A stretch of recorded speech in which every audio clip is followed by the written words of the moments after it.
Et retrouvez maintenant un documentaire animalier.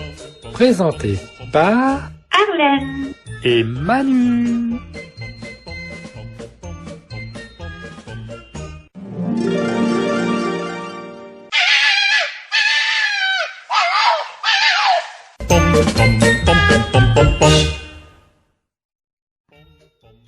Le renard roux. On distingue plusieurs espèces de renards. Il y a par exemple le fennec, qui est le plus petit de tous, avec une taille moyenne de 20 cm et un poids de 1,7 kg. Ou encore le renard polaire au pelage complètement blanc. Le plus grand de tous, et aussi le plus commun, est le renard roux, en référence à la couleur de son pelage. Celui-ci est noir à l'arrière de ses oreilles.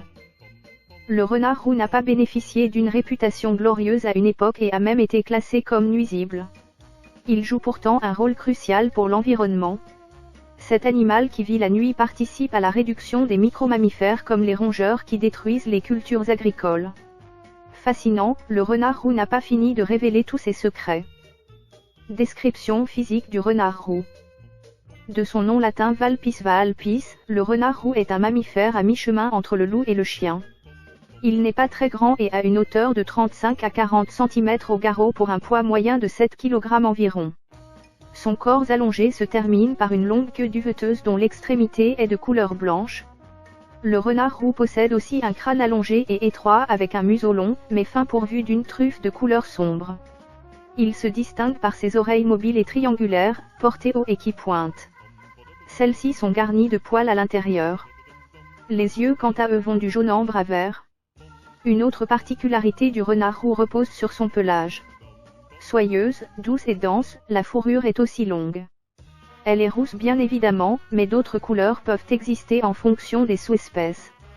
Ainsi, on retrouvera des renards à la robe marron ou jaune-beige. Le dessous du ventre, la gorge et une partie des membres sont de couleur blanche. Au niveau des pattes, le noir reste prédominant. Sur le dos de l'animal, on observe une ligne foncée, mais discrète. Habitat du renard. Le renard roux est surtout retrouvé dans l'hémisphère nord sauf en Crète ou en Islande par exemple. Il est très présent en Europe, mais aussi en Asie. Il vit dans les pays comme l'Algérie ou encore le Maroc. Il est aussi très répandu en Amérique du Nord notamment au Canada. Un élément qui distingue le renard roux est sa faculté à fréquenter tous les biotopes. On peut ainsi le retrouver dans les steppes, les landes, les côtes, les broussailles, les campagnes cultivées, les faubourgs des villes, les montagnes et même dans les dunes des déserts.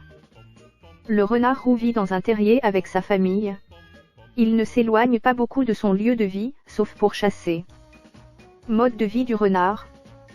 Le renard roux est un animal plutôt nocturne. Il développe une importante acuité visuelle le soir venu et ses yeux deviennent même très brillants. Cet animal a un instinct de chasse unique, ce qui lui permet d'attraper facilement les écureuils, les campagnols, les mulots, les petits lièvres, les lapins et autres petits mammifères. Il est également friand d'amphibiens, de rongeurs, d'insectes ou encore d'oiseaux. Il arrive même qu'il s'alimente de déchets ou de charognes. Il se sert également de son odorat pour chasser. À savoir que le renard roux détient jusqu'à 225 millions de cellules olfactives. C'est un être plutôt sédentaire qui peut vivre jusqu'à une dizaine d'années dans son habitat naturel. Le renard est omnivore, mais à prédominance carnivore. Il adapte son alimentation en fonction des saisons et de la disponibilité de la nourriture. Il se nourrit aussi d'insectes, de poissons ou de fruits, mûres, cerises, pommes, etc.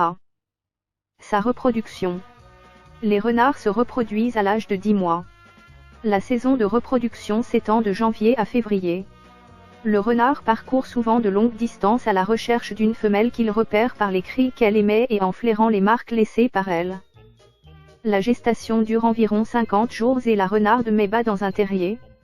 La portée comporte généralement 4 à 6 renardos aveugles et sourds, pesant entre 85 et 125 grammes.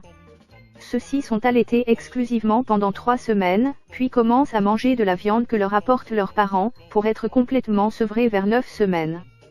À l'automne, les jeunes gagnent leur autonomie les uns après les autres, les mâles d'abord, puis les femelles. Son espérance de vie. À l'état sauvage, le renard a une longévité de 2 à 5 ans. mais en captivité, il peut vivre jusqu'à 15 ans. Le cri du renard. Les renards émettent plusieurs types de cris, en fonction des situations. Ils glapissent en émettant un cri semblable à un aboiement lorsqu'ils se rencontrent, pour se faire reconnaître les uns des autres. En période de rut, ils émettent un aboiement plus bruyant et aigu appelé jappement. Ils font usage d'une dizaine d'autres vocalisations pour avertir leurs petits d'un danger, pour marquer leur soumission ou leur agressivité, pour rassurer leurs petits, etc.